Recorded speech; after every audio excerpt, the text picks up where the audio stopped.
Bonjour à tous, 15 octobre 2021, je vais vous présenter également un plan sur l'AUD NZD en intraday. Comme vous pouvez le voir aujourd'hui, je vais faire des tests, c'est sur mon compte démo, mais ça n'a aucune importance compte tenu du plan en cours. Ce que nous pouvons voir, pour commencer par le mensuel, c'est que les prix sont dans un grand range. Bon, ça pour le moment, un très grand range où on pourrait même en tracer un deuxième. Mais ce que je vois surtout, c'est le mouvement des prix. Les prix sont venus, sont repartis à la hausse, sont venus taper la Tenkan et semblent repartir vers le bas. Ils sont désormais, vous pouvez le voir, au contact de la Kijun. La Chikou, elle, est relativement libre dans les prix, là, donc elle est pas libre, mais elle n'est pas au contact non plus d'une résistance ou d'un support absolu. Donc moi ce que je vois ici principalement c'est la baisse, le pullback jusqu'à la Tenkan qui semble repousser les prix. En hebdomadaire, on peut voir qu'il y avait un range qui a été cassé, les prix ont effectué le pullback, vous voyez jusqu'à la Tenkan mensuelle qui est juste ici, sont repassés sous la Kijun et on voit également que la Kijun mensuelle correspond à ce plat SSB ici qui bloque la Chikou. Donc évidemment que c'est un niveau qu'il faudra prendre en compte. On ne vend pas au contact direct d'un support aussi fort que celui-ci. Le mouvement semble plutôt orienté à la baisse. Et je vais noter ce petit plat Tenkan ici qui n'est pas négligeable. En hebdomadaire, éventuellement comme support, comme seul support à venir entre-temps. En daily, que voyons-nous? Eh bien c'est extrêmement intéressant parce que en daily, justement, nous sommes dans un range dont, vous voyez, la Tenkan mensuelle ici, 1, 2, 3, là elle avait été dépassée, réintégrée, 4 et 5 contacts.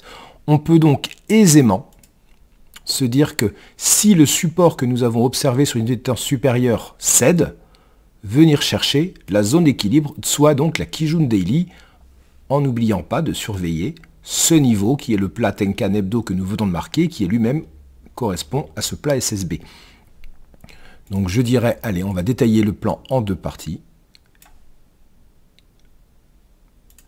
Une première comme ça, et une seconde comme ceci. La Chikou sera libre également. Bien sûr qu'il y aura quelques niveaux intermédiaires à surveiller, je vous laisserai pour voir, pour gérer votre trade. L'idée est ici. Plutôt baissier quand je vois cette configuration daily. En 4 heures, nous avons la confirmation de ce mouvement baissier, vous voyez, avec le contact de la Tenkan, la Kijun a été cassée, sauf que nous sommes actuellement en survente et au contact, vous voyez, de la fameuse Kijun mensuelle, Tenkan Daily également. Et on voit que les prix semblent vouloir réagir dessus. Donc là, soit deux possibilités, ne cherchons pas plus loin que nécessaire, soit les prix remontent, parce que ce support aura fait le job, soit il cède et on pourra continuer à descendre. Ce niveau est extrêmement important comme on peut le voir.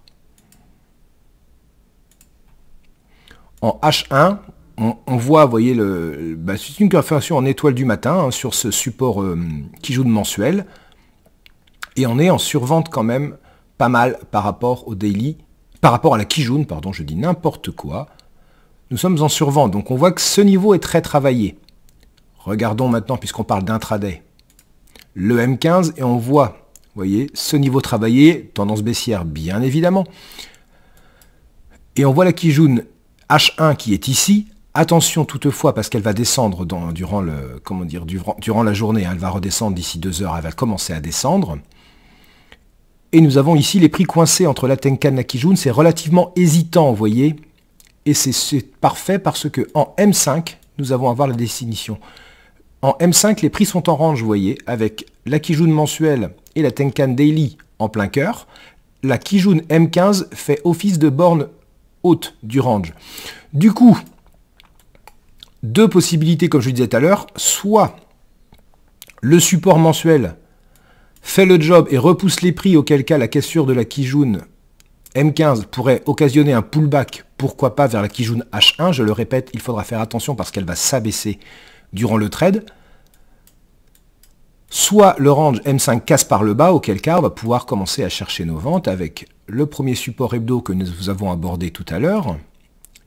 Et ensuite, la Tenkan Daily. Vendre en cassure serait certainement plus risqué compte tenu, et donc une cassure par le haut avec un pullback serait intéressant. Trader ce pullback, vous voyez, l'idée serait, idéalement, ce serait ceci. Voilà. Trader ce pullback me semble plus risqué parce que n'oublions pas quand même qu'en H1, en M5, oui, ça donne envie. Mais regardons les unités de temps quand même. H4 sont clairement baissières. Le daily ne donne pas vraiment envie d'acheter. Donc soyons très prudents quand même. Ce qu'il serait sage, je pense, ce serait de chercher des ventes dans le sens de l'information du daily. Donc, soit le range casse par le haut et on le laisse respirer et on va chercher à vendre par le dessus. Ah, voilà, pourquoi pas au contact de la Kijun, on va chercher une vente un peu plus haut. On pourrait éventuellement même retrouver peut-être un range M15 en cas de pullback, mais bon, il se situera à peu près au niveau de la Kijun H1 selon la temporalité du mouvement, donc on ne va rien décider. Hop là, pardon, je suis sur le H1, je reviens sur le M5. Donc, en langage clair, plutôt je vais chercher des ventes compte tenu de l'information daily. Je vais attendre la cassure de ce range M5 qui validerait la cassure de Tenkan et de la Kijun mensuelle qui, rappelez-vous, est également une SSB mensuelle pour l'hebdo et auquel cas je pourrais vendre avec les différents supports. On pourra en rajouter en daily pour gérer le trade entre-temps. Hein. Bien évidemment, là j'ai mis les principaux, mais l'idée serait un retour sur cette Kijun. Si le range casse par le haut, on pourrait tenter un achat, ce qui me semble beaucoup plus risqué.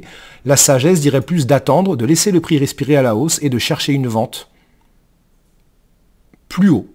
Et on sécuriserait quand les prix reviendraient dans cette zone, vous voyez, où on va retrouver la Kijun M15, la Tenkan Daily, la Kijun mensuelle et le support hebdo. Je pense que acheter est risqué, donc laissons-le respirer s'il veut respirer. Cherchons des ventes sur cette paire.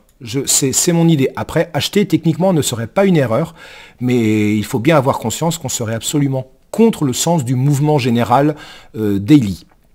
Donc attention, prudence sur cette paire. Voilà, très bonne journée. Au revoir.